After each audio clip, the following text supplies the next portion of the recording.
புதுசா வரவங்களுக்குலாம் வந்து கட்சி பதவியில குடுத்துட்டா, ஏற்கனவே கட்சிக்காக பாடுபட்டவங்களுக்கு பதவி குடுக்க முடியாத நிலைமை தானே தாவேக்கால ஏற்படும். மற்ற கட்சிகள் பண்றத தானே தாவேக்காவும் பண்ணும். ஆமா, நான் கேட்கணும்னு நினைச்சேன். நீங்க இப்ப கேட்குறீங்க. கரெக்ட் தான். இந்த கேள்வி சரியான கேள்வி. இப்போ இவர் வந்தாரு, செங்கோட்டையன் வந்தாரு. அவருக்கு ஒரு பதவியை கொடுத்துட்டீங்க. நீ அடுத்து எந்த கட்சியிலிருந்து யாரெல்லாம் வரப்போறாங்க நிறைய பேர் அப்படின்னு தெரியல. வரிசையில நிக்கிறாங்கன்னு சொல்றாங்களே. கண்டிப்பா நிக்கிறாங்க. ஏற்கனவே நான் சொன்னேன் ஒரு காணொளியில. அதாவது அவரு முதல் கூட்டம் நடத்தினாரு பாத்தீங்களா? வீசாலையில கூட்டம் நடத்தினார் இல்லையா? அந்த வீசாலை மாநாடு, அந்த முதல் மாநாட்டை தொடர்ந்து அன்னைக்கே பல பேரு அப்ளிகேஷன் கூட்டம் மட்டும் இல்ல, அந்த எனர்ஜி, அந்த வரவேற்பு இருக்கு பாத்தீங்களா? அது ரொம்ப கூட்டம்ன்றது எல்லா கட்சியுமே கூட்டிடலாங்க. 10 லட்சத்தை கூட்டுறதுன்றது ஒரு பெரிய விஷயம் இல்லை. பணம் செலவு பண்ணா கொண்டு வந்து சேர்த்துட முடியும். ஆனா அந்த எனர்ஜி இருக்கு பாத்தீங்களா? அந்த இன்வால்வ்மெண்ட், அந்த வைப், அந்த வைப் வந்து வேற எந்த கட்சியிலையுமே இல்லைங்க. எந்த கட்சி கூட்டத்திலையுமே இல்லை. அதுல இருந்துச்சு. அதை பார்த்து தான் எல்லாருமே அசந்துட்டாங்க. அதனால அந்தந்த ஒவ்வொரு கட்சியிலையும் கொஞ்சம் இது நெருக்கடியில் இருக்கிறவங்க, கசப்பு உணர்வோடு இருக்கிற ஆட்கள் எல்லாருமே வரிசை கட்டி நின்ட்டானுங்க. இப்போ அப்ளிகேஷன் போட ஆரம்பிச்சிட்டாங்க. அன்னைக்கு இருந்தே போட்டுட்டு இருக்காங்க. விஜய் இது வரைக்கும் அதை கண்டுக்காம இருந்தவர் இப்போ ஒரு தடவை சேர்க்க ஆரம்பிச்சிருக்கிறாரு. முதல் ஆளு செங்கோட்டையன் வந்த உடனே அவருக்கு ஒரு பதவியை கொடுக்கணும், கௌரவமான ஒரு பதவியை கொடுக்கணும்னு கொடுத்தாச்சு. இப்போ அவர் வந்து தேர்தல் நிற்கிறதுக்கு கண்டிப்பாக சீட்டு கேட்பாருன்னு தான் நினைக்கிறேன். கோபிக்கு அவர் தான் முடிஞ்சுதானே சேர்ந்துருப்பாங்க. ஆமாம், அவருக்கு போவாங்க. இப்போ அடுத்து வரப்போகிற ஆட்கள் ஒரு 5 பேர் 10 பேர் வர்றாங்க அப்படின்னா அவங்களுக்கு எல்லாருக்குமே சீட்டு கொடுத்து அகாமடேட் பண்ணணும். தேர்தலில் கட்சியில் பதவி கொடுக்கறதுன்றது ஒன்று இருக்கு, அடுத்து வரப்போகிற தேர்தலில் சீட்டு கொடுக்கணும், அது ரெண்டாவது. இப்போ கட்சியில் பதவினா புதுசாக நீங்கள் பதவிகளை உருவாக்கி அகாமடேட் பண்ணலாம். ஆனால் அதில் ஒரு சிக்கல் என்ன அப்படின்னா, ஏற்கனவே அவர் விஜயே சொல்கிறாரு, நாங்கள் இன்னைக்கு நேற்று கட்சியெல்லாம் ஆரம்பிக்கலை, மக்கள் இயக்கமாக பல வருடங்களாக நாங்கள் வந்து அரசியல் பண்ணிட்டு தான் இருக்கிறோம், அரசியல் களத்தில் இருக்கிறோம், மக்கள் களத்தில் இருக்கிறோம் அப்படின்றாரு.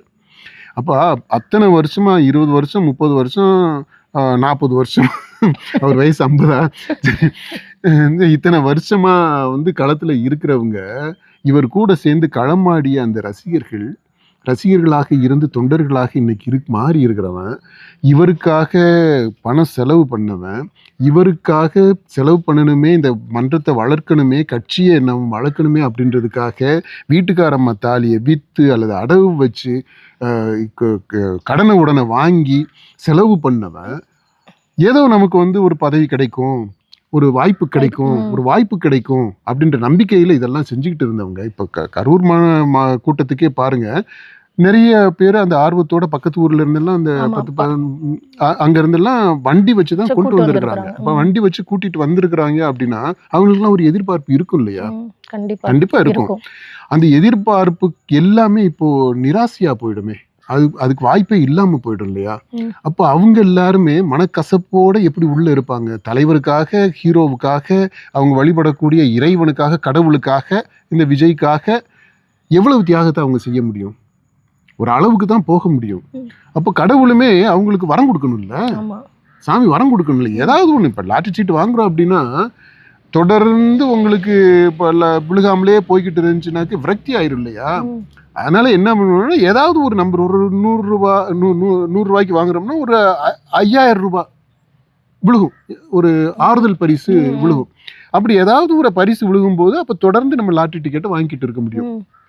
அப்படிதான் நடந்துகிட்டு இருக்கு. அந்த சின்ன சின்ன புழு வரும்போது தூண்டில்ல போய் நம்ம மாட்டிக்கிட்டே இருக்கிறோம்.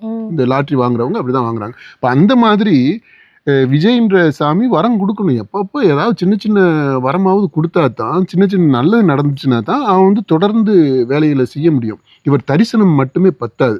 அதாவது இவர் கட்சி ஆரம்பிக்காம இருந்திருந்தாருன்னா இவர் ஒரு தடவை பார்த்தா போதும் அப்படின்ட்டு அதுக்காகவே உயிரை கொடுக்குற அளவுக்கு இருப்பான். ஆனா இப்ப கட்சி தலைவர் ஆயிட்டாரு அப்படிங்கும்போது கட்சியில பதவிகள் இருக்கு, அதிகாரம்னு வருது, பணம் வருது, புகழ் வருது, பேர் வருது. இந்த பாலிடிக்ஸ்ன்றது வேற ஒரு ரெல்ம். இட்ஸ் நாட், அது ரசிகர் மன்றம் அப்படின்றதுல இருந்து இது இன்னொரு தனிப்பட்ட உலகம். அதுக்குண்டு வேற வேற இலக்கணங்கள் இருக்கு.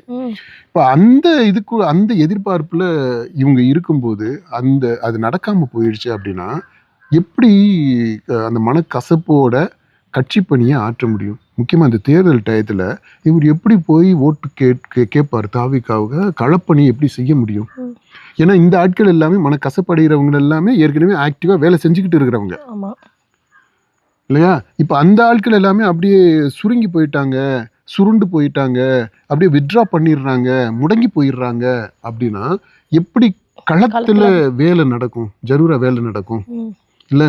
அந்த விஜயனுடைய இமேஜ் மட்டுமே பத்தாம போயிடுமே அப்போ அது ஒரு பிரச்சனை இருக்கு. அப்ப இன்னும் இருக்கிறப்போ அவுட் இருக்கதான் செய்யும். உள்ள வர்றவங்க இருக்கிற மாதிரி வெளியே போறவங்களும். ஆமா ஆமா ஆமா, நீங்களும் இப்ப 2K அந்த இந்த மொழியெல்லாம் பேச ஆரம்பிச்சிட்டீங்க. ஜென்சி மொழி. ஓகே, இன் இருந்துச்சுன்னா ஒரு அவுட் இருக்க தான் செய்யும்.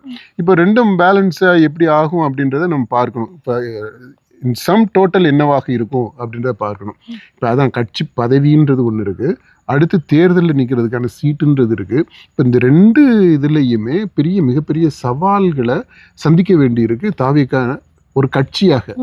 அப்போ அந்த கட்சி தலைவர் இதெல்லாம் எப்படி டீல் பண்ண போகிறாரு அப்படின்றது it's a big challenge. Okay, அதுதான் இப்போ மற்ற கட்சியிலிருந்து ஆட்கள் வர்றதுனுடைய சாதகமான பாதகமான அம்சம். சாதகமான அம்சம்னா பெரிய அளவுலலாம் இல்லை. இப்போ இந்த சில இண்டிவிஜுவல்ஸு டிஸ்கிரண்டில்டு எலமெண்ட்ஸு ஒரு கட்சியில் சீட்டு கிடைக்காம அல்லது வாய்ப்பு இல்லாமல் அவங்க எதிர்பார்த்தது நடக்காமல் அல்லது அவங்க வந்து ஒரு கான்ட்ராக்ட் கேட்டுறப்போ அது கிடச்சிருக்காது.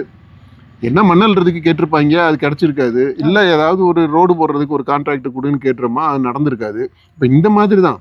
அதனால இப்போ கட்சி மேலே வெறுப்போடு இருக்கிறவன், ஒரு டிசப்பாயின்ட்மெண்ட்டோடு இருக்கிறவன் இப்போ இங்கே வந்து சேர்றான், இங்கே வாய்ப்பு கிடைக்கும்ட்டு. ஏன்னா இவர் கட்சி புது கட்சி, அவர் ஆட்சிக்கு வந்துட்டா நமக்கு இந்த மாதிரி நாலு ப்ராஜெக்ட் கிடைக்கும் அல்லது நாலு இந்த ஏதாவது ஒரு பதவி கிடைக்கும் அப்படின்ற எதிர்பார்ப்பில் வர்றவங்க. அதனால் இவங்க வர்றதுனால கட்சி ஒரு பெரிய கட்சி வளர்ந்துக்கிட்டு இருக்கு, நிறைய பேர் இதில் வந்திருக்கிறாங்க அப்படின்ற ஒரு இமேஜ் வார் தான், பெர்செப்ஷன் வாரில் ஒரு ஒரு மைலேஜ் கிடைக்கலாம். ஆனால் இப்போ வர்றவன் புறாமே ஒரு அழுகுன கூமுட்டையா வர்றான்னு வச்சுக்கோங்க. அவனுக்கு பின்னாடி ஒரு பெரிய இப்போ அவர் ஒரு மோசமான ஒரு பின்னணி இருக்கு அப்படின்ற பட்சத்தில் இவங்க வந்து சேர்றது தாவிகாவிற்கு ஒரு இமேஜில் ஒரு சரிவை தானே ஏற்படுத்தும் திரும்பவும். அது விஜய் கஷ்டப்பட்டுன்ற அவருடைய பேருக்காக வந்த அந்த பெரிய மாஸ் ஆடியன்ஸு அந்த ஒரு இமேஜ் சூப்பர் ஸ்டாரை விட மிஞ்சிய ஒரு இமேஜ். அதில் இதெல்லாமே உங்களுக்கு ஒரு பெரிய இது தானே, ஒரு குறையாக தானே வந்து நிற்கும். பிளாக் மார்க் மாதிரி. ஆமாம், பிளாக் மார்க் மட்டும் இல்லை, அது சரிவு. அது உள்ள it will start eating Praveen சக்கரவர்த்தி வந்து பேசியிருந்தாரு அப்படின்ட்டு. ஒரு வேளை அவர்கள் கூட்டணி பத்தி பேசியிருந்தாங்க அப்படின்னா, தாவேகா காங்கிரஸ் கூட்டணி சேர்ந்த சந்தித்தா இந்த தேர்தல் எப்படி இருக்கும்?